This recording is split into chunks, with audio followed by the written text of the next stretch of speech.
మాజీ ముఖ్యమంత్రి జగ్గుబాయ్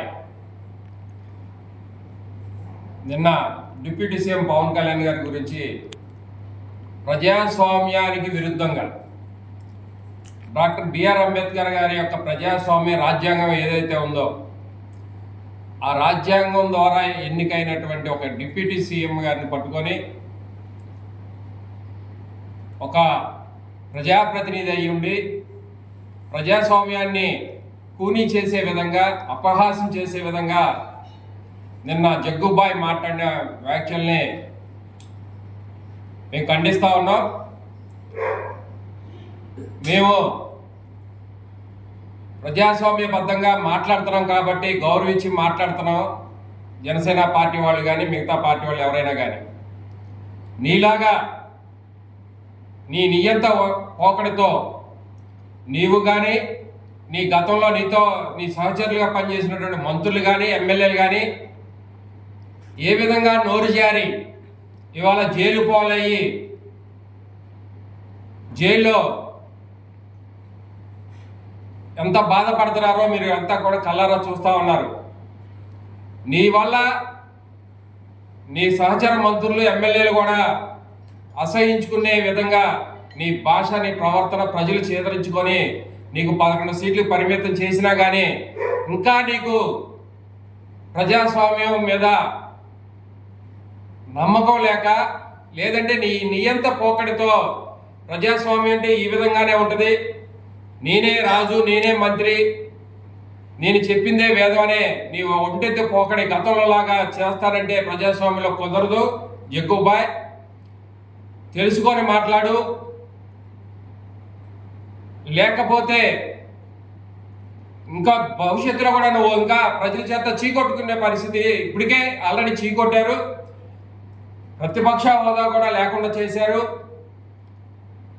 రేపు భవిష్యత్తులో ఎమ్మెల్యే పదవి కూడా లేకుండా చేసే పరిస్థితికి నువ్వు దిగజారి మాట్లాడుతున్నావు అనేది నీ మాటల ద్వారా అర్థమవుతా ఉంది. దీన్ని ప్రజలు హర్షించరు. నీ భజన బృందం ఆహా ఓహో అని అనొచ్చేమో కానీ ప్రజాస్వామ్యంలో ప్రజలు అంతిమంగా తీర్పు ఇస్తారు. నువ్వు ఆ తీర్పుని అనుభవిస్తూ ఉన్నావు. నిన్ను ఇంటికి పరిమితం చేసి ఇంకా నీకు బుద్ధి లేకపోవడం అనేది చాలా దురదృష్టకరం. నీ భాష మార్చుకోవాలి. నువ్వు సరిగ్గా ఉంటేనే నీ యొక్క కేడర్ కూడా పద్ధతుల్లో ఉంటారు, సక్రమంగా మాట్లాడుతూ ఉంటారు. మా రాష్ట్ర అధ్యక్షులు పవన్ కళ్యాణ్ గారు పార్టీ పరంగా మొదటి నుంచి కూడా ఏది మాట్లాడినా పరిమితికి లోబడి మాట్లాడని తప్పితే వ్యక్తిగతంగా ఎవరిని కూడా దూషించొద్దని చెప్పి వారు పదే పదే పదే మాతో చెప్తున్నారు. కాబట్టి మేము ఇంతటితో చాలా చక్కగా గౌరవ పద్ధతితో మీకు ఖండనిస్తున్నాం తప్పితే మేము కూడా ఏది పడితే అది మాట్లాడాలనుకుంటే నీ కుటుంబ సభ్యులు కానించి నీతో కానించి అందరితో కూడా నీ యొక్క నేర చరిత్ర గురించి కూడా నీ మాట్లాడాల్సి వస్తుంది. తండ్రికి దూరమయ్యా, బాబాయికి దూరమయ్యా, తల్లికి దూరమయ్యా, చెల్లికి దూరమయ్యా, భార్య ఉండే సంసారం చేయలేనటువంటి మోగజీవిలాగా నువ్వు బతుకుతున్నావు జగ్గుబాయ్. మర్చిపో, మాకు కుటుంబ సభ్యులు కూడా దూరమయ్యి నువ్వు ఒంటరిగా బతుకుతున్నావు అనేది పేరుకే నీకు కుటుంబం ఉంది తప్పితే నువ్వు ఏకాకిగా ఈరోజు సమాజంలో ఏదో ఒక ఎమ్మెల్యేనో ఒక ముఖ్యమంత్రి చేశారో గౌరవంతో ప్రజలు నిన్ను ఆదరిస్తున్నారు తప్పితే నీ కుటుంబం అని నిన్ను వెళ్ళేసింది. ఆ విషయాన్ని మర్చిపోమాకని చెప్పి జగ్గుబాయికి తెలియజేస్తా ఉన్నా.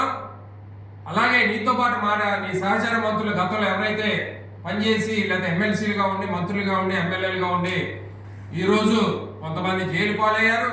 నిన్ను నమ్ముకొని మాట్లాడినటువంటి వ్యక్తులు సినీ ఇండస్ట్రీస్ కావచ్చు, రాజకీయంగా కావచ్చు, అనేక మంది వాళ్ళ జైలు పాలై లబోదీపం అని ఏడుస్తూ ఉన్నారు.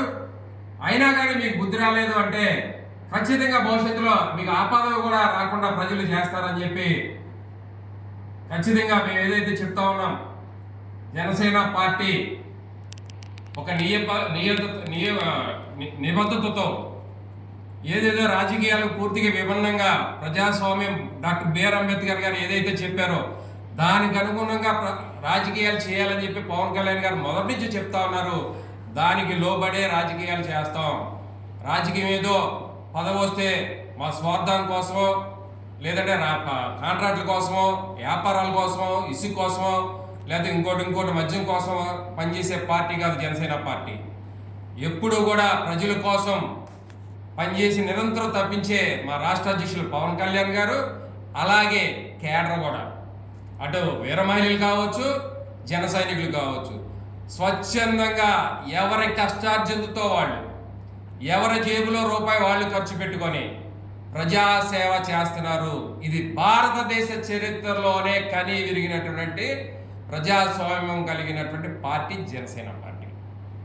ఖచ్చితంగా దానికి లోబడే మేము కానీ, మా జన సైనికులు కానీ, వీర మహిళలు కానీ, మా రాష్ట్ర అధ్యక్షులు ఎవరైనా సరే టాప్ టు బాటమ్, గ్రామ స్థాయి నుంచి రాష్ట్ర స్థాయి వరకు అంతా ఒకటే మాట మీద, ఒకే బాట మీద కలిసి పనిచేస్తే పార్టీ జనసేన పార్టీ.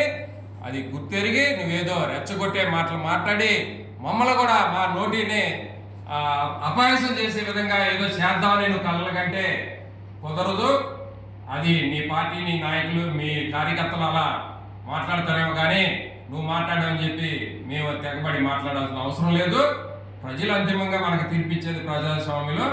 మాదంతా కూడా అంబేద్కర్ గారి యొక్క రాజ్యాంగం సిద్ధాంతంలోనే మా పార్టీ పెట్టింది కూడా. ఆ ఉద్దేశం పూర్తిగా రాజకీయాలకి భ్రష్టుపట్టిన నీలాంటి నాయకులు భ్రష్టుపట్టించారు వ్యవస్థని. దాన్నంతా కూడా ఒక గాడిలోకి తీసుకొచ్చి సిస్టాన్ని, ఒక ప్రజాస్వామ్య సిస్టాన్ని తీసుకురావాలని చెప్పి తపన పడుతున్నారు డిప్యూటీ సీఎం పవన్ కళ్యాణ్ గారు. నువ్వు గడిచిన 5 సంవత్సరాలు జగ్గుబాయ్, నువ్వు ముఖ్యమంత్రిగా ఉన్నటువంటి 5 సంవత్సరాల్లో వ్యవస్థను భ్రష్టుపట్టించేసావు. పరిపాలనలో అన్ని వనరులు కూడా నీ బెంగళూరు ప్యాలెస్కి వేల లక్షల కోట్లు తరలించేసావు. ప్రజాస్వామ్యంలో ప్రజలందరూ కూడా అడుక్కు తినే స్థాయికి, ఎప్పుడు ప్రభుత్వ పథకాలు ఇస్తుంది, ఎప్పుడు రేషన్ బియ్యం ఇస్తుంది, ఎప్పుడు అమ్మఒడి ఇస్తుంది అని ఎదురు చూసి దీనస్థితికి ప్రజలను తీసుకొచ్చావు. అభివృద్ధి అనేది పూర్తిగా నిర్విరామం చేసేసి ప్రభుత్వం మీద ప్రజలు ఆధారపడే స్థాయికి నువ్వు తీసుకొచ్చావు. కానీ మా సిస్టమ్ అది కాదు. ఎవరి స్థాయిలో వాళ్ళు, ప్రజలు నెలకి 25,000-30,000 ఇవాళ ఒక కుటుంబం, సామాన్య కుటుంబం బతకడానికి అవసరం. ఆ 25,000-30,000కి వాళ్ళు స్వయంగా కష్టపడి వాళ్ళు డబ్బులు సంపాదించుకొని వాళ్ళ కాళ్ళ మీద వాళ్ళు నిలబడే విధంగా మా ఎన్డీఏ కూటమి ప్రభుత్వం, ఇక్కడ రాష్ట్రంలో అనుభవం కలిగినటువంటి ముఖ్యమంత్రి చంద్రబాబు నాయుడు గారు, అట్లాగే కేంద్రంలో ఇవాళ నరేంద్ర మోడీ గారి సహాయ సహకారాలతో బ్రహ్మాండమైనటువంటి అభివృద్ధి, పోలవరం బ్రహ్మాండంగా సర్వేగంగా పనులు జరుగుతూ ఉన్నాయి. డయాఫ్రామ్ వాళ్ళు ఆల్రెడీ కన్స్ట్రక్షన్ పనులు మొదలు పెట్టారు. రాజధానికి సంబంధించి 39,000 కోట్ల రూపాయలు టెండర్లు పిలవడం జరిగింది. ఆల్రెడీ ఈ నెలాఖరికల్లా పనులు మొదలు పెడతా ఉన్నారు. అట్లాగే రోడ్లు, ఇప్పటికే 4,500 కిలోమీటర్ల రోడ్లు డిప్యూటీ సీఎం పవన్ కళ్యాణ్ గారు రాష్ట్రం మొత్తం రోడ్లు వేయించడం జరిగింది. ఎక్కడ భారతదేశ చరిత్రలో కనీ వినియోగ రీతిలో ఒకే రోజు 13,500 పంచాయతీలు, గ్రామ సభలు నిర్వహించి రికార్డు సృష్టించినటువంటి డిప్యూటీ సీఎం పవన్ కళ్యాణ్ గారు. ఇవే కాకుండా ఏదైతే సూపర్ 6 పథకాలు ఎలక్షన్స్లో ఎన్డీఏ కూటమి హామీ ఇచ్చిందో అవన్నీ కూడా రేపు మే నెలలో అమ్మఒడి, తల్లికి వందనం పేరు మీద అమ్మఒడిని ఇవ్వడం జరుగుతూ ఉంది. రైతులకి ఏదైతే 20,000 రూపాయలు ఇస్తా ఉన్నా సంవత్సరానికి వాటిని ఇవ్వడం జరుగుతూ ఉంది. ఉచిత గ్యాస్ సిలిండర్లు ఆల్రెడీ 3 ఇవ్వడం జరుగుతూ ఉంది. ఇంకొకటి తెలుసుకో, నీ జీవితంలో ఎప్పుడైనా నీ తండ్రి గారి, నువ్వు ముఖ్యమంత్రిగా చేశావు, రాజశేఖర రెడ్డి గారు చేశారు, రైతులకి ఏ ప్రభుత్వం కాదు, కాంగ్రెస్ కావచ్చు, టీడీపీ కావచ్చు, లేదంటే వైసీపీ కావచ్చు, నెల రోజుల లోపు ఎప్పుడు అకౌంట్లో డబ్బులు పడే కాదు. నీ ప్రభుత్వంలో అయితే 5 ఏళ్ళు గడిచినా సంవత్సరానికి కూడా డబ్బులు అయిన పరిస్థితి మేమందరం చూసి రైతులు కూడా లబోద్యమం ఉన్న పరిస్థితి. కానీ ఇవాళ నాదెండ్ల మనోహర్ గారు సివిల్ సప్లై మంత్రిగా వచ్చిన తర్వాత ఎవరైతే రైతు గవర్నమెంట్కి ఒట్లు ఇచ్చిన 24 గంటల్లో డబ్బులు పడతాయి ఎక్కడైనా చూసావా? ఇవాళ రైతులు ఎంత ఆనందంగా ఉన్నారంటే అసలు 24 గంటలనే పదం వింటుంటేనే రాజకీయాల్లో 30 ఏళ్ళ నుంచి ఉన్న మాకే అది ఒక వింతగా ఉంది. ఇవాళ 24 గంటల్లో డబ్బులు ఇచ్చి చూపిస్తా ఉన్నారు నాదెండ్ల మనోహర్ గారు. నీ ప్రభుత్వంలో 8 నెలలు 9 నెలలు సంవత్సరం పాటు కూడా రైతులు ఇవ్వకపోగా లగోదీపం అని చెప్పి మిల్లర్ల దగ్గర ధర్నాలు చేసి సందర్భం, మేము కూడా పాల్గొన్న సందర్భం అనేక ఉన్నాయి.